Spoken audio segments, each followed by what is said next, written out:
Hello, I'm Richard Lindrooth. So I was, actually my picture was on Adam's slide, but I realized that picture's probably around 12 years old. So I may not look like it. So you probably don't even recognize it. But it's a lot less hair now for some reason. But so I'm going to talk about a project that's been ongoing with collaborators from Penn State University and Hershey. That's where the medical campus is. And this is based on a grant that was funded by the National Institute of Mental Health called Economic Production Functions of Schizophrenia Treatment. So what we were focused on is applying economic theory towards the treatment of persons with schizophrenia. So the theory of production is really one of the pillars of neoclassical economic theory, and one of the main predictions that comes out of it is that producers will use inputs until the marginal cost of the input actually equals its marginal product. So, in regular words, what it's saying is that the value of an additional input should be commensurate with its price. And, the answer I had out, we should all hope so previously, and change it to me. So I hope so, that would be the case. And the reason for that is it's a sign of efficiency. So if, and intuitively, if the value of an input is about equal to its price, then, you're getting a good deal. However, if the value of that incremental input is less than how much you're paying for it, then that's wasteful. That money that you paid on that input could be better used somewhere else. And, society would be better off in that case. And conversely, if the value is more than the price, then opportunities are squandered, that the input should be used more in order to get its full potential. And so, why would this happen in the real world, moving away from the theoretical? So in most markets, prices of inputs are flexible.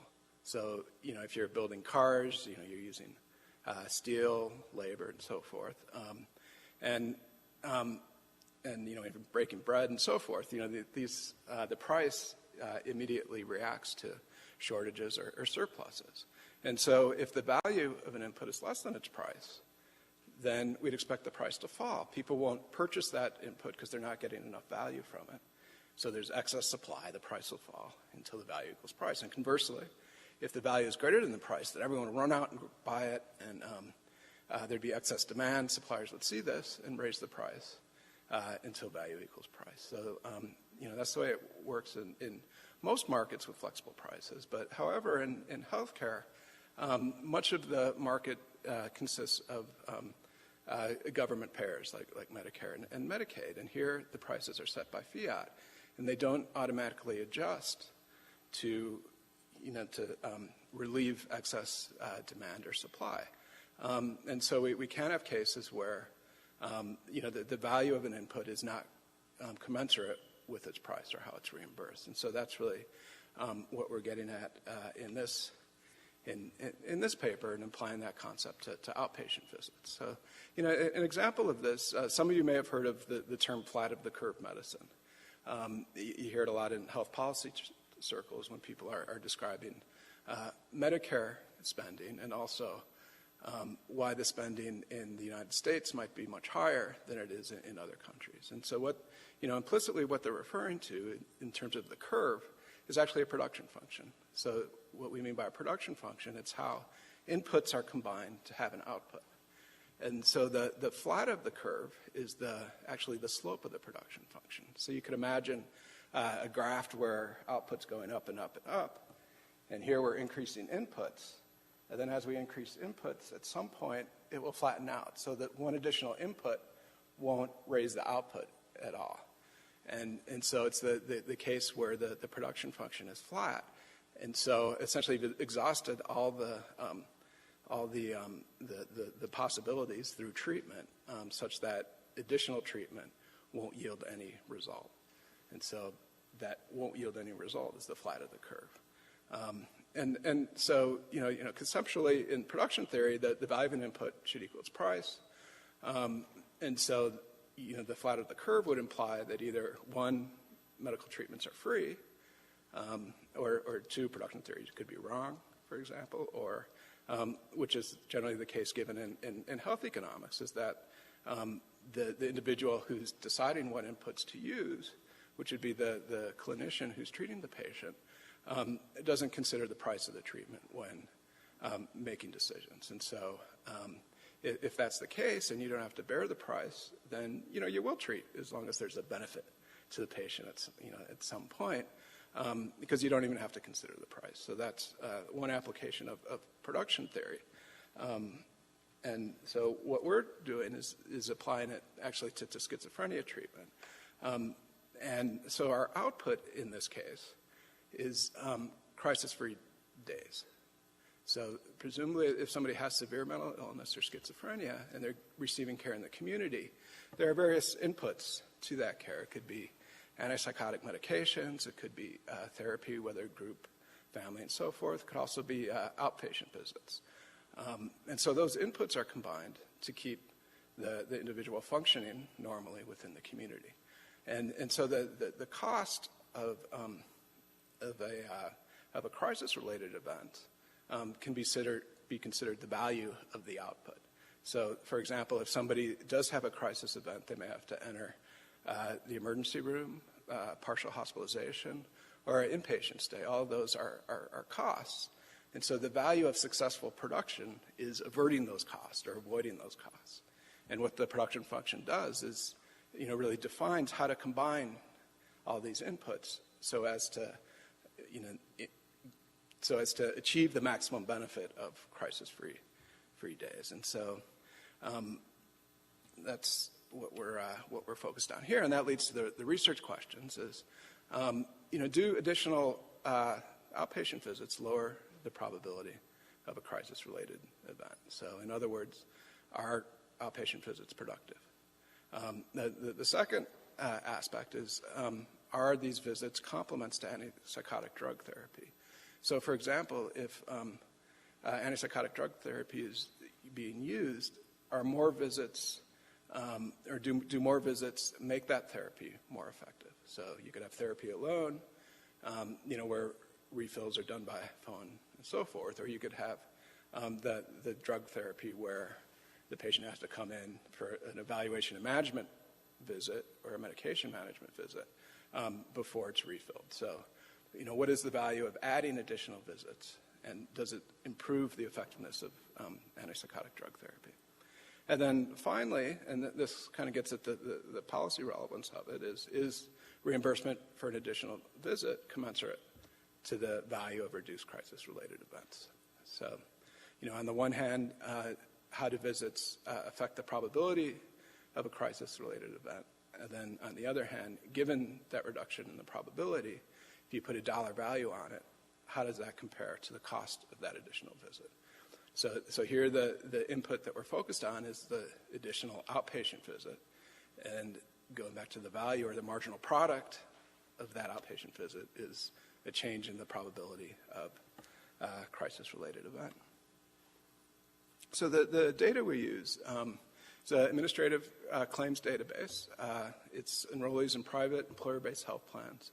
It's called the market scan data. It's available from Thomson Reuters. And so we pulled people who were diagnosed with schizophrenia, and we have an index event, which is a hospitalization. So they enter our sample as soon as they are discharged from a hospital for a stay with a primary diagnosis of schizophrenia. Because these are private employer-based health plans, the severity of illness is generally less than you'd find in Medicaid or the disabled population under Medicare. They're either working, or they could be a spouse of somebody working, or a dependent. So you tend to have more social support than you would in the Medicaid population. And given that it is less severe, it is possible that you could have physician-directed stops or gaps in medication during our sample period.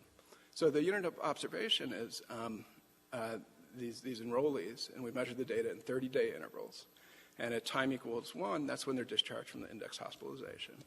And then we follow them until they exit the sample. A crisis-related event is considered a hospitalization, so it would be a second hospitalization, partial hospitalization. or a ED visit. And then finally, we changed different definitions of adherence to see if the results are robust. So the main definition of adherence is that a patient is non-adherent in period T if they entered that period, and again, this would be a month, without a refill, and the gap without a refill lasted more than 15 days.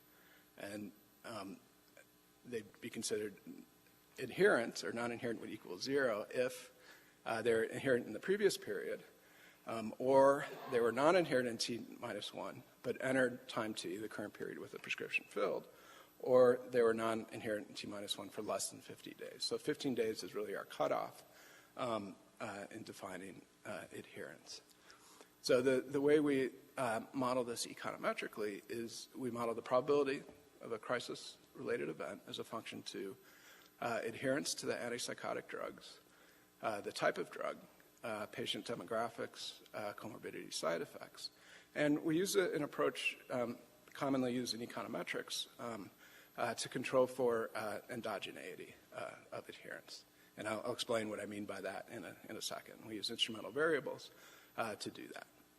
And so a step in terms of controlling for the endogeneity is to model the probability of adherence in a first stage. And so we model the probability of adherence as a function of lagged outpatient visits, the antipsychotic drug type, and otherwise the same control variables that are in the other equation. So what we call in economics endogeneity, it means technically, if you're a statistician, it's correlation of a right-hand side variable with the error term. And the nature of this endogeneity is omitted variable bias in our case, and it's also called confounding in other fields and so forth. So it's really the same type of thing. So recall that non-adherence, I should say, is defined as the failure to refill a prescription. But why does somebody not refill a prescription? We don't really know that because we can't get to the medical record and see what the patient was told. So when we observe the lack of a refill in the data, is it because the physician said, okay, you no longer need to take this drug, or you need some time off it, and we'll see how you're doing? And is it an actual medicated management decision? So what we would measure is actually they stopped taking the drug, and there was a good reason. They're less severe than others, and so there's a clinical reason to stop taking it. But it could also be a patient decision, and that's what we mean by non-adherence, where despite a physician's direction, they decide not to refill the drug, and they get off it. And so these would be the more severe cases, and it would make a crisis event more likely and bias our estimates upward if we didn't control for this unobserved reason for observing the lack of a refill in the data. And so because we can't get that information, we're using the instrumental variables method in order to get unbiased parameter estimate. So there's actually a lot of, there's a strong literature on adherence to antipsychotic drugs, and there's recently a review by Higashi et al., which summarized this literature.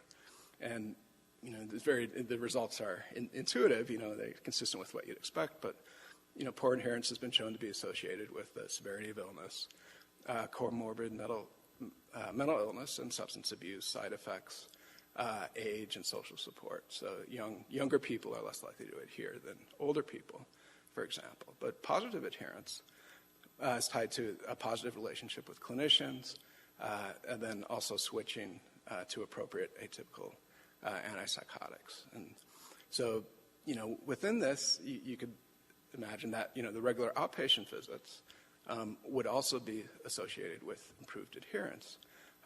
Part of it reflects a positive relationship with clinicians, but also better management of side effects, and also better treatment of comorbid conditions and better drug matching and switching. So for these reasons, we would expect outpatient visits to be correlated with better adherence. And that's a key a key aspect of the instrumental variable approach, that you need to be able to explain variation in the endogenous variable of interest. So our instruments for adherence is previous period outpatient visits for evaluation management, medication management, mental health MD visits or psychiatrists, or physical health MD visits with a primary psychiatric diagnosis. So we consider all of these visits as those that would be related to adherence, and when there'd be discussions between the physician and the patient about the drug, how they're doing on the drug, and then also the importance of continuing to take the drug. And so the testable IV assumptions are that, one, medication adherence is affected by visits, and two, crisis-related events are not directly affected by these visits. And these are two very important assumptions, and if they're violated, it makes the whole approach invalid. So it's really important that you perform well on these tests in order to use this approach. And with IV estimates, you have to interpret the variation in the data. So, where the interpretation of the resulting estimate is valid. And so in this case, the valid interpretation would be for changes in adherence that are related to outpatient visits. So, people who, have access to outpatient visits, but their non-adherence is due to the lack of an outpatient visit, or in this case, a decision to stop taking the drug that's not physician-directed. So our methods are, we do a two-stage residual inclusion, which is IV, essentially for nonlinear models. And we also looked at two-stage least squares, linear IV, mainly because the specification tests are much more well-developed and accepted in the linear case. But either way, the first-stage tests are the same. So with these are our first-stage results.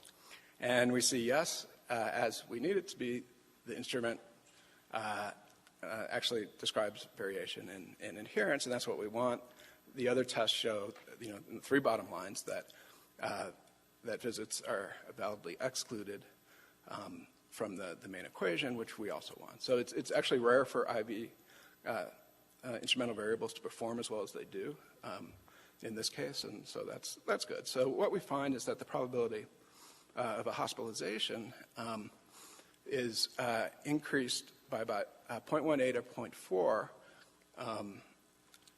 with non-adherence. So, if you're not adhering, you're much more likely to have a hospitalization. And so if we look at the value of an outpatient visit in terms of the lowered hospitalization, we find that it depends. So on the left-hand side here, I have Medicare reimbursement for an average of E&M and medication management, and the other ones. So these range from about $100 to $157. Looking only at hospitalization, at the upper end of our estimates, we find that it's pretty similar, actually, with medication management and mental health. The reduction is very close to the reimbursement. So care is being provided relatively efficiently there. As we go to a higher cost of hospitalization, we find at the high end, the value is greater than the reimbursement rate. And then again, at the low end, it's slightly below. But we're only looking at hospitalizations here. Once we add in the ED and the partial hospitalizations, you'd expect additional benefits, and we haven't incorporated this. So, we do find, actually surprising at the high end, correspondence between the value and the reimbursement for these visits. And when we add in the other effects, it'll likely be higher overall. And, one of the policy implications for a health plan or for Medicaid and Medicare is that these visits should be encouraged and not capped. Kind of a side finding is during our sample period, a new drug was introduced. And when a new drug's introduced, physicians are more likely to monitor the patient more closely because they don't know how it would work or work well, in that population. So with this new drug, they had monthly visits, and it was very effective. It looked great. And then the individuals would be cut loose, and they wouldn't have to come in for the refills anymore. And the effectiveness dropped off. And there's kind of this folkism in psychiatry that the effectiveness of antipsychotic drugs declines over time. And so it's possible that some of that is really due to less careful monitoring of the patient and the drug than any biological reason and so forth. But thank you. I think I went a bit over. But